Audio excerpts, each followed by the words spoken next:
All right, so you're here because you want to get smart, uh, fast. Yeah, That's it. Cut through the noise. Get to what matters. exactly. And what we're diving into today is, well, it's really intriguing. This is the Gospel of Mary Magdalene. Hmm.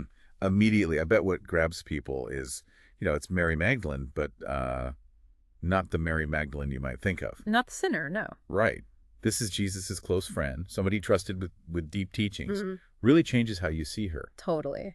And for us in this deep dive, what we want to kind of unpack is how this gospel sees, well, like what it means to be human, the whole Mhm. anthropology thing. Yeah, yeah. And then also how it understands like reality itself, its metaphysics. And what's wild is it's like so ahead of its time that it's still like resonating with people, now. Oh, absolutely. Tell me. Powerful stuff. To give you a visual, we have, it's the cover of Jean-Yves Lelouve's book on this gospel. Yeah. And the artwork, it shows Mary Magdalene, and there are angels, like, ministering to Oh, her. wow. So it hints at the kind of wisdom we're going to be exploring. Okay, so let's jump right in. Let's do it. The gospel starts by saying why it maybe wasn't accepted so easily. Okay. It says, the difficulty of acceptance of this text turns out to be one of the most interesting things about it. For this is a gospel that was inspired and written by a woman, Mary Magdalene. So right off the bat, female author back then, big deal. Huge. You have to understand, a gospel written by a woman in a society where men held all the religious authority, people would have been skeptical, no question. Right, right. It's saying Mary's not just, learning things. She's inspired. She's the author. That's a big statement. It is. Okay, so then it goes on, like it wants to redefine her. It says, here she is neither the sinful woman of the canonical gospels, nor is she the woman of more recent traditions, which confuse her sin with some sort of misuse of the lively power of her sexuality. Here she is, the intimate friend of Jesus and the initiate who transmits his most subtle teachings. Complete reframing. Totally. It's pushing back against those common ways of seeing Mary. Yeah. Either just a sinner or defined by her sexuality. Right. Instead, it's like she's up there with Jesus's closest people, Yeah. sharing his deepest, most nuanced teachings. Like an insider. Exactly. An initiate. That means a special level of understanding. Deep stuff. And then it gets even more interesting when it kind of hints at like how deep this gospel's ideas are. Okay. It says, an even deeper difficulty to acceptance of the Gospel of Mary arises from the nature of its teaching, from the anthropology and the metaphysics that are implicit in it. Mm. This is not a dualistic anthropology, nor is it a metaphysics of being with the essences to which we have become accustomed in Western philosophy. It is instead a fourfold anthropology and a metaphysics of the imaginal, whose keys the most liberated and informed minds of our era have just begun to rediscover. Whoa, that's like almost too much to take in at once. It is. It is. But basically, it's saying this gospel, it has a different view of human nature. Like what it even means to be human. Exactly. The anthropology. Right. And how it sees reality. Not the usual, like, split between body and spirit. Not the typical way. No, it's this fourfold anthropology. Suggests like a much more complex way of what makes us human, and then the metaphysics of the imaginal. Yeah, vaginal. That means reality is shaped by creative imagination. Wow. Okay, so then it talks about like Mary's place in, like early Christian history. Mm-hmm. It says, among all the gospels attributed to a woman, the one whom the other disciples acknowledge as having first seen the resurrected Christ, MK 16.9, JN 20.14. Oh, wow. In the early centuries of Christian writings, there was scarcely a text to be found that did not mention her, sometimes to glorify her, other times an attempt to minimize her importance. Like you can't just ignore someone like that. No, you can't. Even the writings that try to downplay her, they still had to mention her, especially that she was the first to see, the resurrected Christ. Yeah. That's huge. Says something about her impact back then. For sure. Definitely. Okay. So then it lays out, her connection to Jesus, to the big events. Mm-hmm. It says, all of these gospels recognize that she had belonged to the group of women who had followed Jesus, that she had been present at his death on the cross, and that she was the first to whom he appeared on the morning of the resurrection. So these are agreed upon facts across the different accounts. Yes. They're like foundational stuff in those early Christian stories. Okay. Mary, she's there as a follower. She sees the crucifixion, and then bam, she's the first one to see him, resurrected. It's a big role. It is. It is. And her standing like among the women is also really highlighted. It says she was considered as foremost among the women who followed Jesus. Also, it is said in that same verse of Mark, as well as in Luke 8:3, that Jesus had driven 7 demons from her. 7 demons. This is a personality full of contrast, possessed by demons, then companion to Jesus, and first witness of the resurrection. There is already plenty here to nourish the Christian imagination. That's quite the change, you know? It is. It's like this image of her. She's got these 7 demons, and then she's freed. Right. And then she becomes, Jesus's companion. Yeah. And then on top of that, she's the first to see him, come back. Powerful stuff. Powerful. In the gospel itself portrays her in a really specific and strong, light. It says, the Mary Magdalene, who serves as the poetic foundation of the gospel, Jesus divulges words to her that are unknown to the other disciples. She occupies the place left vacant by him, and she communicates and explains the secrets that she received from him. She's not just like watching things happen, you know. Not at all. She's got like unique access to Jesus's wisdom. Right. She's interpreting his teachings. Where? Communicating them. It's a big role. Okay. Then it addresses like some later, not so nice interpretations. Wow. It says, some later authors planted an evil seed in ears as to make Mary and Jesus seem like they were sexual partners. But this is not the case. They ignorantly used their own corrupt thought of the intimate relationship Mary and Jesus had. The love they have for each other was not sexual like a corrupted mind would think. She adored Jesus. She loved him fully. Love is not sexual, nor is companionship. Like, it's important to kind of address those, those misconceptions. It is. It is. The text is like straight up saying, no, that's not what was going on. Their connection, it was deep. Yeah, but it was adoration, companionship. Right. Not what some people were saying. Not at all. Okay. And it talks about like how he related to other people too. It says, in the Gospel of John 11:5, the Lord loved her as he loved her sister Martha, her brother Lazarus, and the other men and women who followed him, including Judas. Jesus did not love John or Peter more than he loved Judas, but rather he loved each differently. He loved them all with a universal and unconditional love, and each of them in a unique and particular fashion. Jesus invites us to experience our capacity for divine love that includes all beings, even our enemies. That's a powerful message. But human love includes preferences, in other words, affinities, resonances, and intimacies that are not possible with everyone. So there were like different kinds of love going on within, his circle. Yeah. Yes, it's making a point. Like, even though Jesus is divine love, that was all encompassing. But his human relationships, those had like different levels of closeness. And Mary, she was one of those, special ones. A unique bond. Definitely. Okay, so now let's get into the main message that this gospel's, trying to get across. It says, the Gospel of Mary Magdalene, like the canonical Gospels, invites us to free ourselves from the dualisms that tear us apart and render us demonic. But rather than denying the body or matter, it is by not allowing ourselves to become identified with, and thus enslaved by, any of these partial aspects of the real that they become sanctified and transfigured. So it's not about like rejecting the physical world. Right. It's like finding balance, not rejection. Okay. It's saying go beyond those divisions, the ones that create conflict inside us. Right. But not by like pretending the physical world doesn't exist. Right. It's more about not getting like totally stuck on any one part of reality. Not being attached. Yeah. And that's what allows for change, for transformation. Powerful. And it talks about the power of, our inner world, our imagination. Okay. Yeah. It says, we learn through our creative imagination to bring love to those regions where it is lacking, the blocked and stunted areas of our desire and intelligence, just as Mary Magdalene did in following her beloved. If we want to experience in our own lives the meaning of the wedding feast, we must imagine our mutual ignorance transformed through the unexpected word into a loving friendship that is sweeter and better tasting than the passion of infatuation.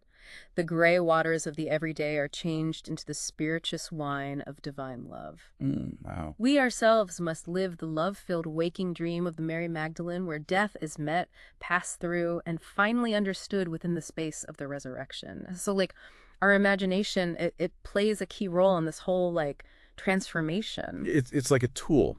a vital tool. Okay. It's saying we have to actively use our imagination Right. to envision love where it's missing Yeah. and see like how ignorance can turn into friendship. Right. And then through that, we experience a deeper kind of love, like a waking Yeah, dream. waking dream. Yeah. And in that dream, even death, it's seen Yeah. differently through resurrection. Wow. So it ends this first part with a call to really listen. It says, "Those who have ears, let them hear."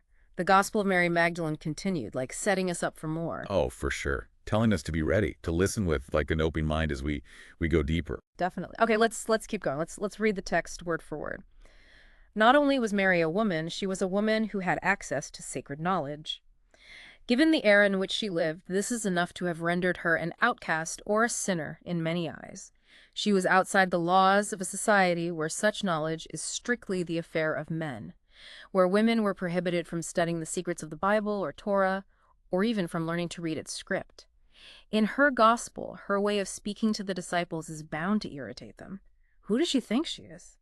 As if her special status as Jesus' beloved is not enough, she goes so far as to appropriate his teaching, acting like some sort of initiate.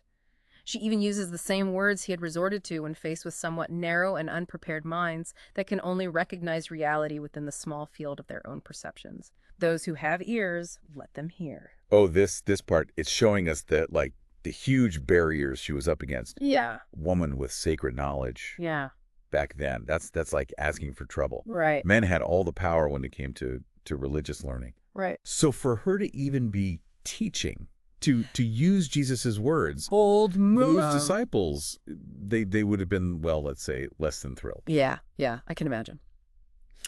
Okay, so it says, but while these words amount to an annoyance to the disciples, reminding them of the limits of their understanding, the Gospel of Mary goes much deeper. It is witness to an altogether different mode of understanding that the masculine mind typically overlooks. A domain of prophetic or visionary knowledge that, though certainly not exclusive to women, definitely partakes of the feminine principle and is sometimes known as the angelic or Eastern dimension of human knowledge.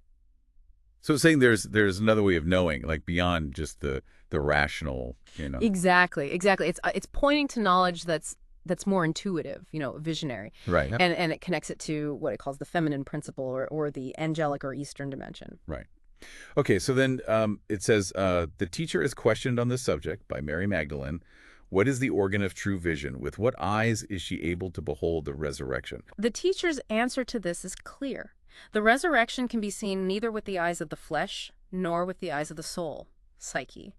This vision is no hallucination, nor is it any sort of fantasy linked to sensory, psychic, or mental stimulation.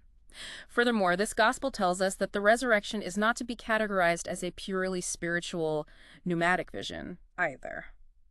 We're getting into like deep philosophy here. Deep stuff. But that question, right? How do we even perceive something like the resurrection? That's huge. Yeah. And the answer, the teacher's answer. You're right.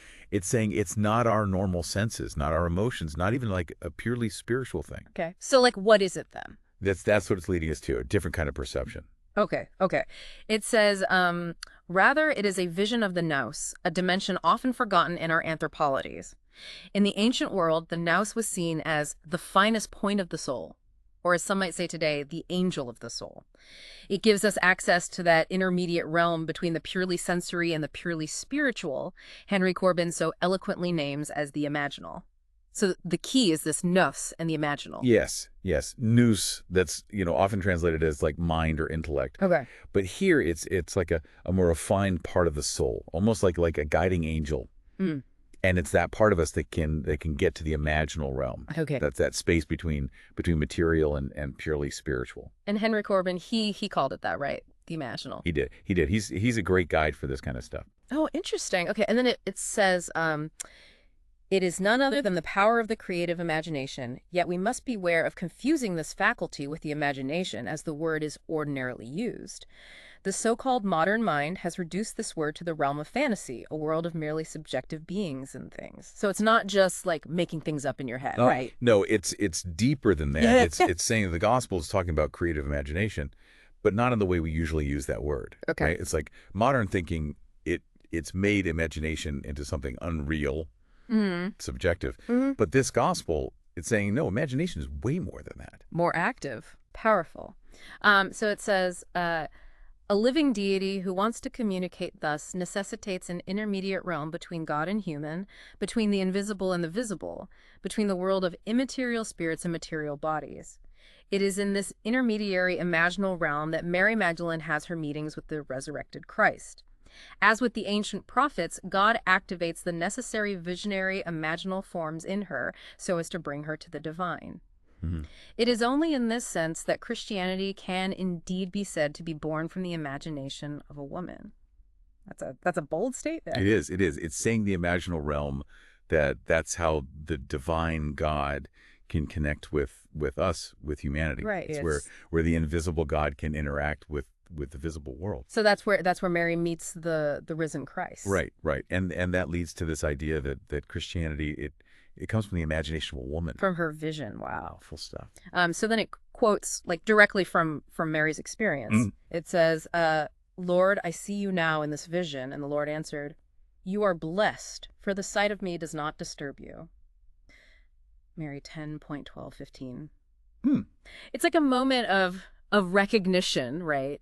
And blessing. It is. It's a key moment. Yeah. She's seeing this in the imaginal space, and she's calm, peaceful. That shows that she sees things differently. She goes beyond the ordinary. Right. Right. And then the Lord, he blesses that way of seeing. Exactly. It's like he's confirming it, validating it. Powerful. Okay, so now it talks about like reality itself, like the bigger picture. It says, here we have gone beyond any metaphysical opposition of subject versus object. There can be no object without a subject who conceives and represents it, and there can be no subject who is not reacting to an object or environment perceived as external or other. We are in a presence of a metaphysics of openness, a place of meeting, confrontation, and merging of subject and object known in their interdependence. Reality is neither objective nor subjective. It is an inclusive third state where the two imaginally become one. So it's saying it's not, either. Right. It's going beyond that usual divide between the observer and what's being observed. It's suggesting a reality where those two are connected. And through imagination, they can actually become one. One. That's a big idea. It is. Okay. And it says, this reveals a field that has been little explored by contemporary philosophies, which still oscillate between the metaphysics of being, Heidegger, and of otherness, Levinas. The task of the next century will surely be one of engagement with this philosophy of openness, or the in-between realm. Philosophy will no longer seek its missing links in Greek or Semitic thought, but in this oriented synthesis, heretofore rejected by both sides, which begins to reveal itself in these early Christian texts. So it's challenging some really fundamental ways of thinking about reality, right? Oh, absolutely. It's offering a new path for philosophy to explore. Okay, so then it brings in Christian Jambé. Okay. It says, a true renewal of thinking about the source of New Testament writings must pass through a regeneration of the creative imagination, as Christian Jambé suggests in the following. For the creative imagination is not so named with some metaphorical intent, nor in a spirit of fiction, but in the full sense of the term. The imagination creates and is universal creation itself. Every reality is imaginal because it is able to present itself as a reality. Wow. That's a powerful statement. To speak of the imaginal world is nothing less than to contemplate a metaphysics of being where subject and object are born together in the same creative act of transcendental imagination. Rather than speaking of the creative thought, we must henceforth speak of the creative imagination. Those who desire to understand nature and world events must learn to dream before learning to think. So it's saying imagination is not just something we do, for fun in our spare time. Right, right. It's like fundamental to how we understand like everything. Yeah. Jambet, he's really underlining that. Yeah. The power of imagination. Okay. It's not just fantasy, it's about how reality is made. And he's saying to understand the world, you have to engage with that imaginative part of yourself. Okay. And it goes on, it defines this imaginal realm. Yeah. It says, the language of sacred scriptures is one of images and symbols that belongs to dreams more than to the concepts of the sciences.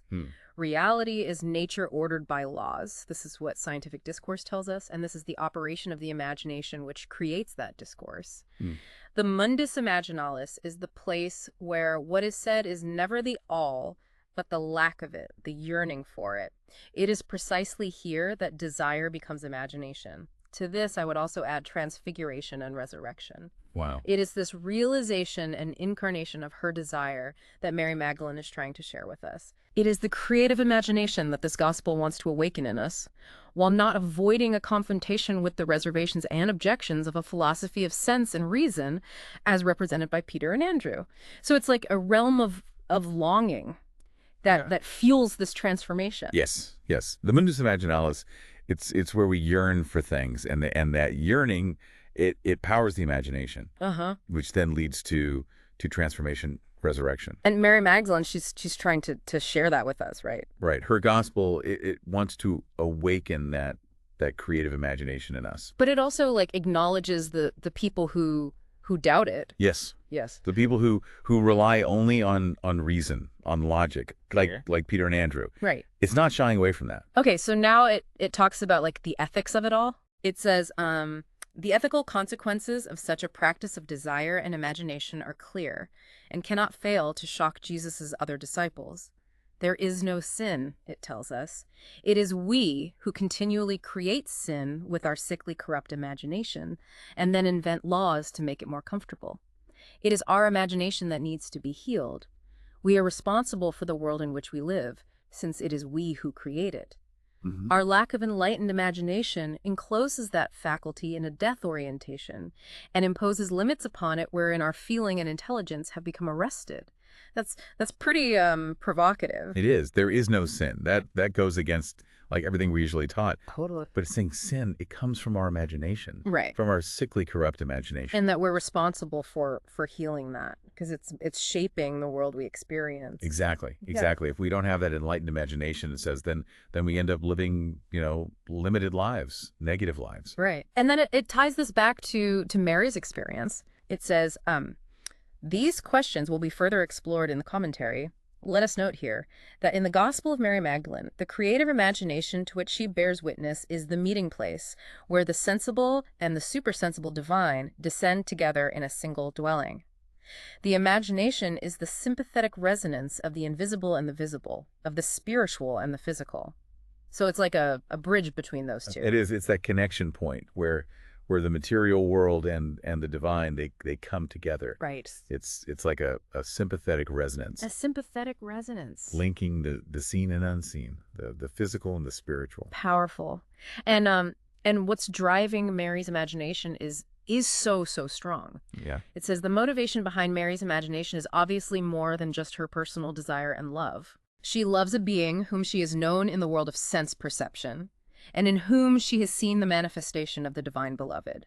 Through the power of the imaginal, she has spiritualized this being in raising it from its sensory form to its incorruptible image. As with the disciples at Mount Tabor, the confrontation with Jesus opens her eyes to his essential reality, to the archetype that informs him. Mm-hmm. Her creative imagination imbues all this with such a powerful presence that she can never leave it nor lose it. Thus, she creates the true beloved, which constantly accompanies her and illumines her. Her love is like a force that transforms things. It is. It's her love for Jesus, but it's both, you know, like for him as a person, right, and for him as this divine manifestation, right. And that's what drives her imagination. Okay, and it's through that she sees his deeper reality, his archetype, and she creates this lasting image of the true beloved. That's powerful, and the text makes it clear it's not just like wishful thinking. Right. Okay, so it says, this reality is not any sort of psychological illusion, compensation, nor sublimation.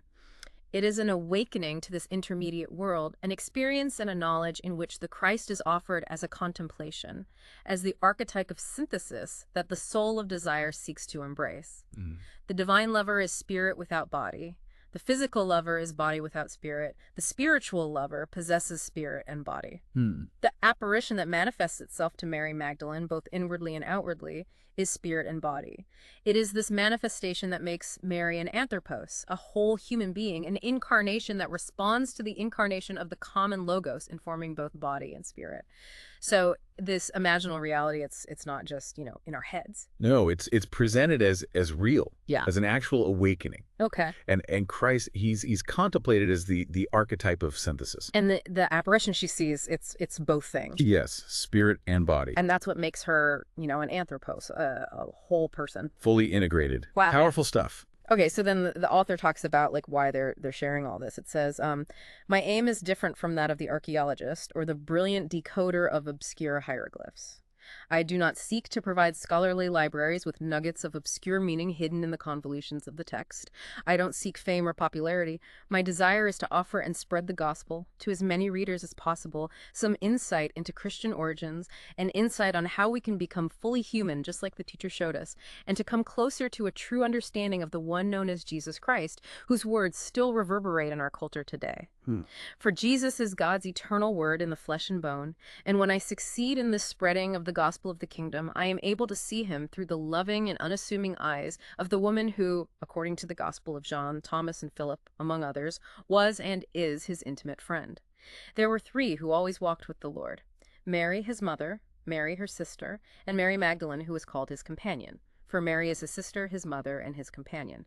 So it's not about, just academic study. No, it's about real understanding. Yeah. Personal growth. Right. The author's like laying their heart out. Right. They want to share the power of this gospel.